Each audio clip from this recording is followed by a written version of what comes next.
Welcome to Old Rare Files. If you enjoyed the content, please subscribe, become a member, and like our content. These men are not sleeping. They are being buried. The year is somewhere in the 1940s, and this is what the end of a battle looks like. Not glory, not ceremony, just soldiers with shovels filling a hole in the earth with the bodies of the fallen. The ground is soft. The work is fast. There is no time for anything else. This is what the history books leave out, the part that happens after the shooting stops. Look at this island. Volcanic rock, permanent snow on the peaks, fog rolling in from the sea. This is the Aleutian Islands seen from the air. The terrain looks inhospitable because it is. Operations here required everything to be shipped or flown in. The weather grounded aircraft for weeks at a time. The landscape itself was a combatant. These bodies are on an open field. There is no dramatic landscape behind them, no famous location, just ground and fallen men. Images like this were taken by military photographers who were ordered to document the reality of combat. Most of these photographs were never published during the war. Governments on all sides decided the public was not ready to see what a battlefield actually looked like when the fighting was over. This shelter is not a building. It is a lean-to made of whatever was available, covered in snow. The men standing in front of it are smiling slightly, not because they are comfortable, because they built something that works. Improvisation was a survival skill on the winter fronts of the Second World War. These men are proof of it. This man is lying face down on a muddy slope. Behind him, more. The barbed wire tells you everything. This is a trench line, somewhere on the Western Front, in the mud and the cold of the First World War. These men ran forward. The wire stopped them, and the ground held them where they fell. Some of these men were younger than 20. These missiles are not hidden. They are meant to be seen. Lined up in the Soviet desert under an open sky, with civilians and military personnel watching from nearby. This is the Cold War. The message is not subtle. We have these. We have more. The crowd watches in silence. Nobody looks comfortable. Nobody is supposed to. This ship is not a warship. It is a supply vessel, and the men on deck are not resting. They are moving crates, equipment, ammunition, and food from one part of the ship to another, preparing for an unloading operation that will happen in open water under the threat of enemy submarines. The supply lines of the Second World War were as important as the front lines. Without these men in this ship, the soldiers on shore had nothing. These men are not going home. They are going in, packed together on a landing craft, moving toward a coastline that might be defended by enemy fire. Nobody is talking. Nobody is smiling. Each man knows what might happen in the next few minutes. This is what courage looks like before it becomes history. Just men, wet clothes, a distant shore, and no way to go back. This is not a battle scene. It is the scene before the battle. Soldiers reading documents aboard a crowded transport ship. Orders, IA maps, intelligence reports. Somewhere ahead of them is the operation they have been preparing for. Some of these men have been training for over a year. Some will not return. But in this moment, they are reading and waiting. This communication post is small. Just 2 men, some equipment, a pair of binoculars. But what they are doing matters enormously. They are watching the coastline, relaying positions, calling in movements. In the age before satellites and drones, human eyes and a radio were the entire intelligence operation for miles of coastline. This is not a routine inspection. Ground crews are going over every inch of this aircraft before it takes off. They check the guns, the instruments, the fuel, the control surfaces. One missed detail could mean a plane that does not come back. These men never flew in combat, but their work determined whether the men who did would survive. These soldiers are not on the move. They're stopped, standing on top of a vehicle looking around, talking, laughing at something that is no longer in the frame. These moments of stillness were rare. They were also necessary. The mind and body cannot remain in a state of combat forever. Even in war, there were seconds of something that felt almost normal. Inside this bomber, thousands of feet above the ocean, a crew member is operating a gun turret. Below him is nothing but water for hundreds of miles. His job is to watch for enemy aircraft that might come from any direction. Maritime patrol missions lasted 8 to 12 hours. The tension was constant. The sky was mostly empty. When it was not, everything happened at once. This supply operation is enormous. Troops in crates being moved from landing craft to shore on a beach with mountains behind it. The volume of material is staggering. The war consumed everything. Food.eu, ammunition, fuel.t, medicine, equipment. Getting it all to the right place at the right time was a problem that required as much intelligence as any battlefield operation. These mountains are not in Europe. They are in Alaska, the Aleutian Islands, a remote chain of volcanic rock and permanent fog at the edge of the Pacific. The troops being unloaded on this beach had been at sea for weeks. The supplies being dragged through the surf would keep the entire campaign running. Without operations like this one, the men fighting in those mountains had nothing. A group of soldiers stands in an open field. An instructor stands in front of them, demonstrating how to handle the weapon correctly. This is training, but not the kind you do at the beginning. This is the kind you repeat before every operation, because mistakes in the field are not correctable. The men in this photo will use what they are learning here. Some of them already have. These men have been waiting for a long time. They are gathered near fortified positions in an open field. There are a great many of them. Large concentrations of troops like this happen before major operations. Officers giving final instructions. Men checking their equipment one last time. The moment before everything begins. The photo does not say what happened next. It never does. Look at the ground. Look at how much of it is covered.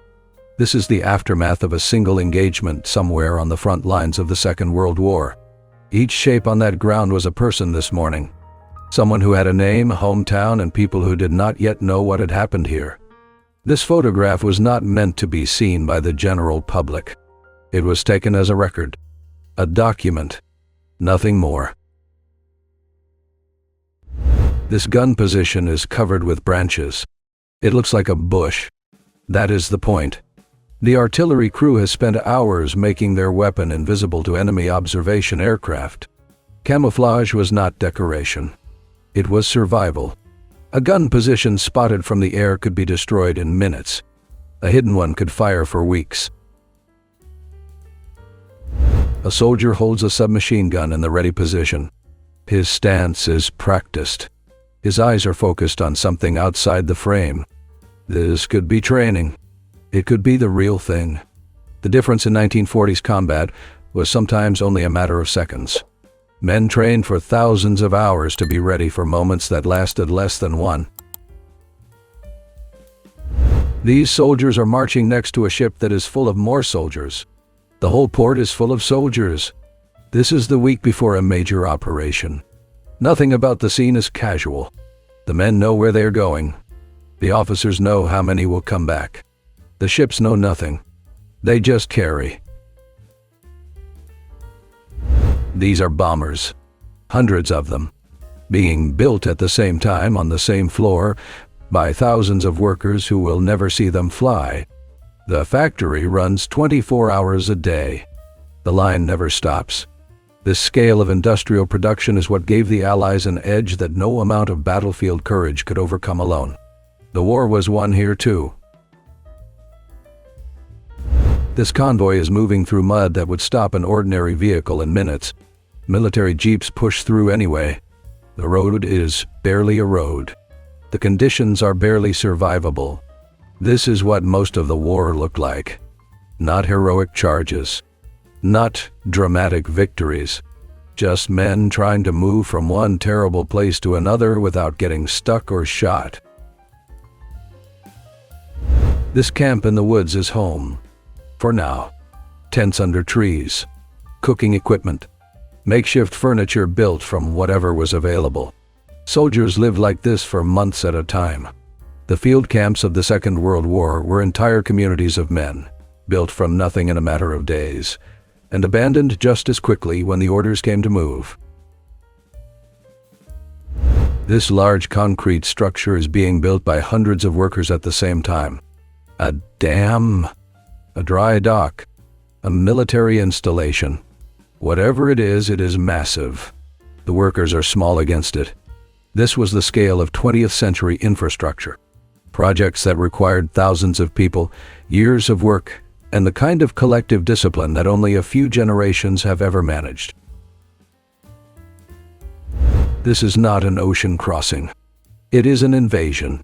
Multiple landing craft moving in formation toward the shore, with larger ships in the background providing cover. The operation requires perfect coordination. Thousands of moving parts. One mistake and men die. The water between the boats and the beach is the most dangerous distance in the world.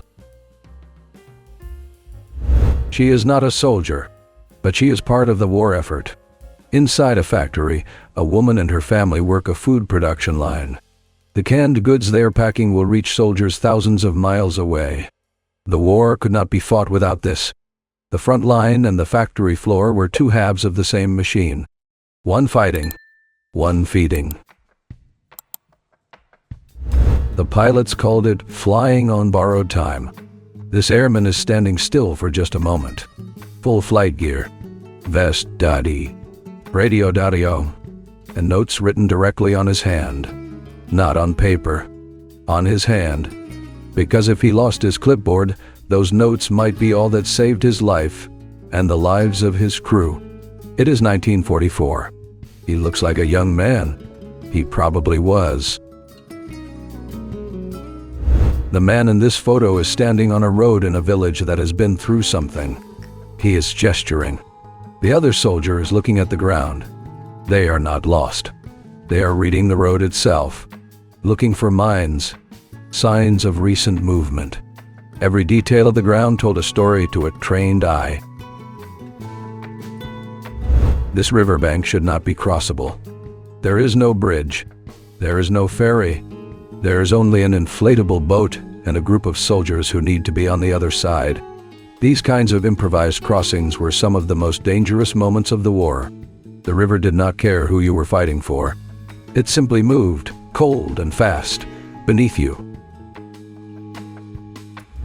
This airbase crew is ready. They are standing in front of their aircraft. Flight gear, vests, helmets in hand. The photo was taken at the base before takeoff. After this photo was taken, they climbed in and flew toward something dangerous. Some of these crews flew dozens of missions. Some did not come back from the first one. The photo does not tell you which kind this was. These men are about to fly. The bomber behind them is fueled and armed. Their final equipment check is complete. The moment before a mission like this one was described by pilots as the longest minute of the war. You knew what was waiting. You could not unknow it. You climbed in anyway. That was the job. This aircraft base is buried in snow. The mountains in the background are beautiful. The conditions are not. Engines freeze. Runways become impassable. Frostbite takes men out of the fight before the enemy does. Pilots and ground crews at high altitude and Arctic bases lived with cold as a constant enemy. This photo looks peaceful. It was not. These soldiers have stopped moving. They are examining documents in the street of a village that is still standing. The buildings around them are intact, which means this part of the fighting is over. For now. The documents they are holding are probably maps or identification papers. Order is being restored to a place that recently had none. These soldiers are not celebrating. They are standing beside a path that still has fallen men on it. The vehicles and the troops keep moving. The battle has passed through here and gone ahead. What remains behind is this. The men who move past do not look at the ground. There is nothing useful in looking. The mission is forward, always forward. This field is a communications hub. 2 soldiers with a radio, in the open, coordinating movement for units they cannot see. In the age before satellites and drones, human eyes and a radio were the entire intelligence operation for miles of terrain. These 2 men do not look like they are changing the world, but they are. This trench did not look like this yesterday. Yesterday there were men in it. Now the vegetation is destroyed. The earth is torn. A soldier stands at the edge, looking at what is left. The trench system was the defining image of the First World War. By the second, the lines had moved. But the trenches came back in different forms, in different places. Men always found their way back underground. These people are not tourists. They are immigrants, standing on the deck of a ship with everything they own, about to arrive in a country where they know no one, speak the language imperfectly or not at all, and have no guarantee of work or safety. They came anyway. The early 20th century was one of the largest human migrations in history. This photo is one face of it. Those buildings in a place with no neighbors, no roads worth speaking of, and no nearby town. They chose this place deliberately, or they had no other choice. The land tells you nothing about which it was.